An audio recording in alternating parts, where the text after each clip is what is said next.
বন্ধুরা, আমি পাস্তা বানাতে চলে এলাম। দেখো, পাস্তাটাকে সেদ্ধ করে তুলে নিয়েছি জল থেকে। আর এখানে ফরচুন সয়া হেলথ তেল দিয়ে এই রান্নাটা করব। তেল দিয়ে দিলাম বন্ধুরা। এবারে দেখো, ক্যাপসিকাম ছোট ছোট করে কেটে নিয়েছি, গাজর ছোট ছোট করে কেটে নিয়েছি। তো প্রথমেই আমি ক্যাপসিকামটা দিয়ে দেবো।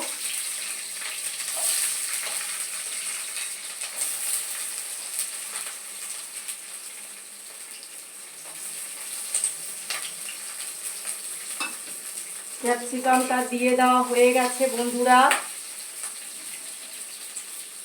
দেখো, ক্যাপসিকামটা ভালো করে আমি ভেজে নেব। তারপরে গাজরটা ভাজবো বন্ধুরা, পরের স্টেপটা তোমাদের দেখতে হবে।